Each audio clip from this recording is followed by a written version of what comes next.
t'avais connu depuis que tu étais dans le ventre de ta mère. Avant même que tes parents puissent te voir, moi, Jérémie, je te connaissais. Avant même que tu puisses entrer dans le sein de ta mère, Jérémie, je te connaissais. C'est que Jérémie était venu de quelque part. Jérémie ne peut-être pas le fruit d'un hasard. Jérémie, avant qu'il puisse exister, il était dans la pensée de Dieu.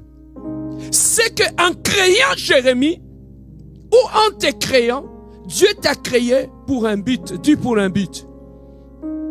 C'est pour un but que Dieu t'avait créé. Bien-aimé, si Dieu a permis que tu descendes sur cette terre des hommes, ce n'est pas pour remplir la terre. Ce n'est pas pour embellir la terre. Mais ton existence sur cette terre des hommes avait été pensée, réfléchie, calculée et planifiée. Nous allons visiter une famille ce soir. Je t'amène dans la famille d'Isaac et de Rebecca. Dans cette famille, ils ont eu des enfants comme toute autre famille. La femme est tombée enceinte. Mais en tombant enceinte, la femme commençait à avoir des contractions, des douleurs. Le père a dit à sa femme, nous allons, comme cette grossesse vient de Dieu, nous n'irons pas vers les hommes, mais nous allons vers celui qui a permis que tu puisses tomber enceinte. Parce que cette femme était stérile. Mais le Dieu qui a mis les enfants dans ton sein, c'est vers lui qu'on va lui poser la question. Tu vois des gens qui sont révélés, ils ne vont pas poser la question à d'autres personnes, mais ils posent la question à celui qui était l'auteur de la grossesse de ces enfants. Ils sont rentrés pour avoir l'explication des choses claires. Nous allons visiter une famille ce soir. Je t'amène dans la famille d'Isaac et de Rebecca. Dans cette famille, ils ont eu des enfants comme toute autre famille. La femme est tombée enceinte. Mais en tombant enceinte, la femme commençait à avoir des contractions, des douleurs.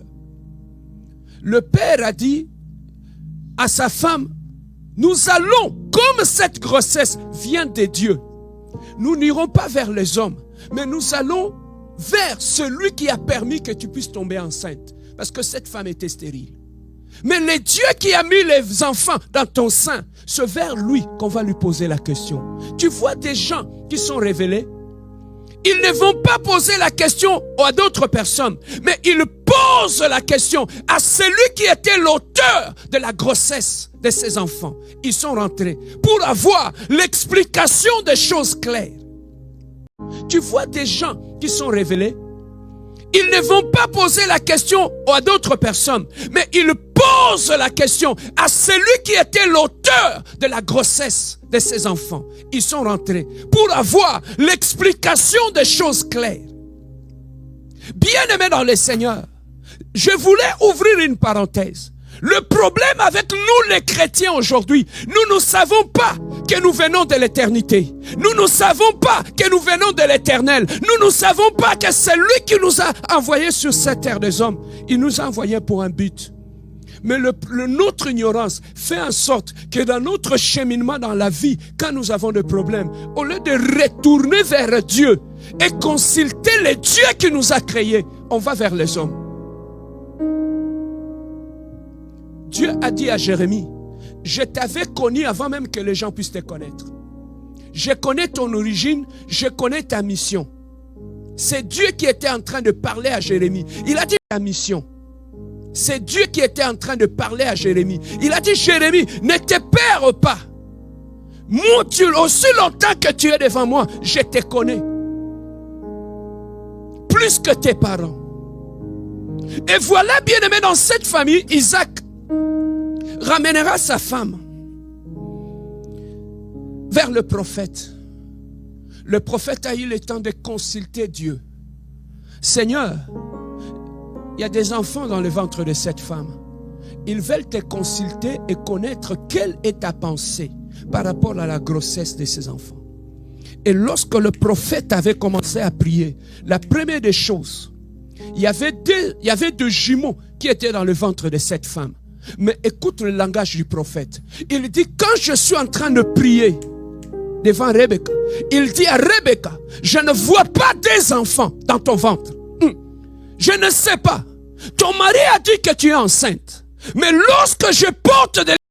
Ton mari a dit que tu es enceinte. Mais lorsque je porte des lunettes prophétiques, je regarde cette grossesse, je ne le vois pas comme les hommes voient. Pendant que je regarde cette grossesse, je vois autre chose. Je ne vois pas des enfants. Mais qu'est-ce que le prophète avait vu dans le ventre de cette femme? Il a dit, je vois des nations dans le ventre de cette femme. Bien-aimé dans le Seigneur, le langage avait changé. Et bien-aimé, lorsque le prophète s'est connecté au ciel, il a eu la pensée de Dieu par rapport à ses enfants qui étaient dans le ventre de cette femme. Voilà pourquoi, bien-aimé dans le Seigneur, dans le ventre de cette femme, lorsque tu écoutes le langage du prophète, il n'a pas parlé de deux bébés, il n'a pas parlé de jumeaux, il a parlé des nations. Pour qu'est-ce que je peux dire par là? Parce que lorsque Dieu regarde un homme, il ne voit pas seulement un homme, mais il voit une nation. Qu'est-ce que Dieu voit? Bien-aimé, tu te comportes comme tu veux, parce que tu ne connais pas la pensée de l'Éternel par rapport à ta vie. Le jour que tu connaîtras la pensée de Dieu par rapport à ta personne, il y a certaines choses dans la vie que tu ne feras plus. La connaissance de ta vraie identité amène la révolution, la prise de conscience dans la vie, et c'est ça qui nous pousse à ne plus marcher comme on était. Dans cette famille, il y avait deux nations. Maintenant, écoute. Ça veut dire que si parmi ces enfants, un échoue, ce n'est pas une seule personne qui a échoué, c'est toute une nation qui l'a fait tomber, qui l'a écrasé. Donc il y a des gens dans la vie, ils n'ont pas droit à l'erreur. Parce que la révélation apporte la différence. Je peux avancer? Bien-aimé, tu n'as pas droit à l'erreur dans ta vie. Parce que ton échec peut être l'échec de multitudes. Il y a toute une lignée qui peut tomber et échouer. Parce que la personne qui représentait la lignée a échoué. Je peux parler? Ça a commencé par une prostituée, Rahab. Selon les hommes, c'était une prostituée. Mais il fallait que Dieu puisse passer par elle, la ramener sur le droit chemin. Afin que sur cette même lignée-là, jusqu'à David, jusqu'à Juda, il ne savait pas que sur cette lignée-là, un roi naîtra et sauvera l'humanité. Une seule personne. Au travers de... Ce n'était pas une vie de paix. C'était une vie compliquée. Voilà pourquoi certaines personnes, tu vas trouver que depuis sa jeunesse, le diable les crible. Donc il est le cible de l'ennemi. L'objectif, c'est de le détruire pour qu'il n'entre pas dans l'église, qu'il n'écoute pas la parole de Dieu et qu'il ne sert pas Dieu. Parce qu'il sait que s'il s'aligne à la parole de Dieu, la prophétie va s'accomplir. Amen. Hein? Amen. Hein? Des nations étaient dans le ventre de cette femme. Mais les hommes voyaient des enfants. Bien-aimé, ce que tu vois, tu ne connais pas l'importance de ta vie parce que tu es ignorant de ta vraie identité. Il était dans la maison de son père. Il était dans une famille pauvre. Pour lui, dans sa tête, sa référence n'était pas le ciel. L'ignorance avait fait en sorte qu'il puisse utiliser sa famille comme une référence. Il s'appelle Gédéon. L'ignorance lui a fait fonctionner comme un batteur de froment. Mais alors qu'en lui s'est caché un vaillant héros. L'ignorance, alors que tu es un vaillant héros, peut te faire fonctionner comme un batteur de froment. Tout simplement parce que tu es ignorant de la personne que tu as. Voilà pourquoi lorsque Dieu est venu visiter Gédéon, la première des choses, il l'a appelé par rapport à son identité céleste.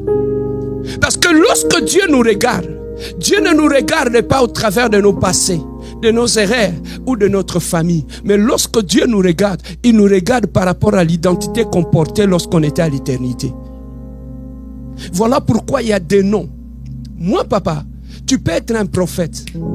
Quand tu m'appelles, il y a des noms sentiers. Amen. Hein? Bien-aimés dans le Seigneur, nous allons comprendre une chose. Que Dieu, dans sa parole, n'avait pas prévu que l'homme lui-même puisse conduire sa vie. Dieu n'avait pas prévu que l'homme dans sa vie de tous les jours, qu'il soit indépendant de son Dieu et qu'il puisse faire tout ce qu'il veut. Non. En créant l'être humain, retenez ceci, Dieu avait créé l'homme pour que l'homme soit totalement dépendant de lui. En tout et pour tout. Pourquoi je dis cela? Lorsque nous allons dans le livre de Jérémie, le prophète nous dit quelque chose de bien. Dieu dit, Jérémie, je t'avais connu depuis que tu étais dans le ventre de ta mère. Qui cesse d'être dans la poussière. Dieu t'élève et te fait asseoir avec le grand. Ça, c'est le mystère du royaume. Mais lorsque le royaume s'installe dans ta vie, physiquement, les gens ne voient rien. Que ta volonté soit faite sur la terre comme au ciel. Donc, ça veut tout simplement nous dire, ce qui se réalise sur la terre n'est qu'une conséquence des pièces. Ce qui a été décidé au ciel. La croix, bien-aimée, c'est là que tu dois être mise à mort. C'est à la croix que la nature charnelle meurt en nous. C'est à la croix